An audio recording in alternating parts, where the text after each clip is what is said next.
એમાં આવતીકાલે 12 ઓગસ્ટના રોજ ઝાપટાની તીવ્રતા અને ઝાપટાના વિસ્તારોમાં ઘટાડો થશે।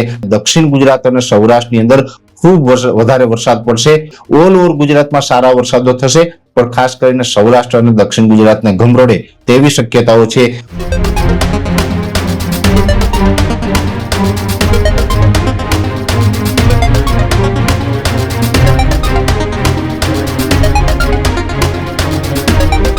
નમસ્કાર મિત્રો, વેધર ઇન્ફોર્મેશનમાં આપનું સ્વાગત છે અને હું છું પરેશ। ખાસ કરીને આ વિડીયો આપણે માહિતી આપવાની છે જે અત્યારે છૂટાછવાયા વરસાદી ઝાપટા પડી રહ્યા છે અને હવે આવનારા દિવસમાં એક વરસાદી સિસ્ટમ પણ બનવા જઈ રહી છે। બંગાળની ખાડીમાં વરસાદી સિસ્ટમ બનશે, કઈ તારીખથી ગુજરાતને વરસાદનો લાભ આપશે તે વિશેની પણ સંપૂર્ણ માહિતી આપવાની છે।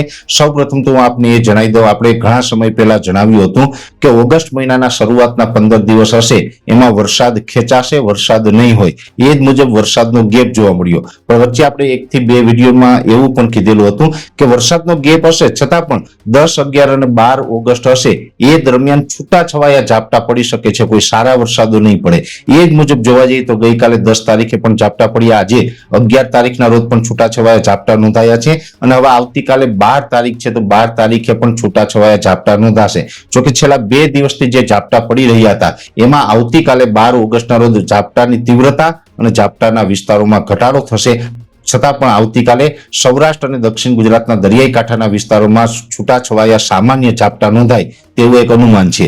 આવતીકાલે ઝાપટા નોંધાય પછી પરમ દિવસે 13 ઓગસ્ટથી ઝાપટાઓ પડવાનું પણ બંધ થઈ જશે અને ફરીથી પાછું જે આપણે વરસાદની રાહ જોઈ રહ્યા છીએ એવો માહોલ જોવા મળશે।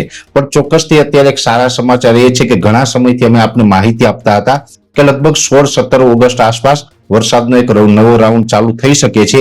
એવી જ રીતે હવે ફરીથી એક વરસાદની આશા છે, જેની અંદર આવતીકાલે 12 ઓગસ્ટથી જ બંગાળની ખાડીમાં એક વરસાદી સિસ્ટમ બનવાનું ચાલુ થઈ જશે। અત્યાર સુધી જે બંગાળની ખાડી શાંત હતી, પણ આવતીકાલથી બંગાળની ખાડીની અંદર એક સિસ્ટમ બનશે જે સાયક્લોનિક સર્ક્યુલેશન હશે અને એ સાયક્લોનિક સર્ક્યુલેશન છે એ આપણે આંધ્રપ્રદેશના ભાગો ઉપર થઈ અને ઉત્તર પશ્ચિમ દિશા તરફ ગતિ કરશે, એટલે મહારાષ્ટ્ર અને મધ્યપ્રદેશ તરફ આગળ વધી અને ગુજરાત ઉપરથી પસાર થશે। ગુજરાત ઉપરથી પસાર થશે જેને કારણે 16 ઓગસ્ટ થી લઈ અને 24 ઓગસ્ટ સુધી એટલે 7-8 દિવસ સુધી, એક અઠવાડિયું સુધી રાજ્યની અંદર સાર્વત્રિક વરસાદની સંભાવનાઓ છે। સાર્વત્રિક એટલે લગભગ 80-90% વિસ્તારને આવરી લેશે અને 80-90% વિસ્તારની અંદર સારા વરસાદની શક્યતાઓ છે। ખાસ કરીને આ સાયક્લોનિક સર્ક્યુલેશન છે એના જે મેઇન પાર્ટો છે એ દક્ષિણ ગુજરાત અને સૌરાષ્ટ્ર ઉપર થઈને પસાર થાય તેવું અનુમાન છે, જેને કારણે દક્ષિણ ગુજરાત અને સૌરાષ્ટ્રની અંદર ખૂબ વધારે વરસાદ પડશે, ધોધમાર વરસાદ પડશે અને સૌરાષ્ટ્ર અને દક્ષિણ ગુજરાતને 16 થી 24 ઓગસ્ટ દરમિયાન વરસાદ છે કાયદેસર ભંગોળી નાખે તેવી પણ પરિસ્થિતિનું નિર્માણ થાય તેવું છે। પણ સૌરાષ્ટ્ર અને દક્ષિણ ગુજરાતની અંદર વરસાદ પડશે એની સાથોસાથ કચ્છ જિલ્લામાં પણ સારા વરસાદ પડશે અને ઉત્તર ગુજરાત હોય, મધ્ય ગુજરાત હોય, મહારાષ્ટ્ર બોર્ડર લાગુ વિસ્તાર હોય કે મધ્યપ્રદેશ બોર્ડર લાગુ વિસ્તાર હોય, તમામ વિસ્તારોમાં સારા વરસાદો થશે। ઓલ ઓવર ગુજરાતમાં સારા વરસાદો થશે, પણ ખાસ કરીને સૌરાષ્ટ્ર અને દક્ષિણ ગુજરાતને ગમરોડે તેવી શક્યતાઓ છે।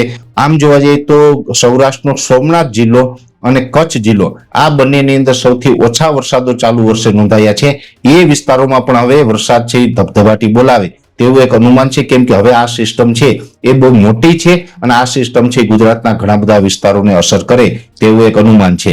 એટલે ખાસ કરીને ઝાપટાઓ જે 2 દિવસથી પડતા હતા એ હવે બંધ થઈ જશે, પણ આવતીકાલથી વરસાદી સિસ્ટમ બનશે જેને કારણે 16 તારીખથી 7-8 દિવસ સુધી સારા વરસાદનું એક અનુમાન છે। એટલે આ ખૂબ સારા સમાચાર છે। આવતીકાલે આ સિસ્ટમ બની જાય એ પછીથી સતત અમે એના ઉપર નજર રાખશું અને સતત આપને અપડેટ આપતા રહેશું। ખાસ કરીને કયા જિલ્લામાં કેટલા ઇંચ સુધીનો વરસાદ વરસશે એ પણ આપણે સિસ્ટમ બની ગયા પછી આપણે ચોક્કસથી સંપૂર્ણ માહિતી આપશું।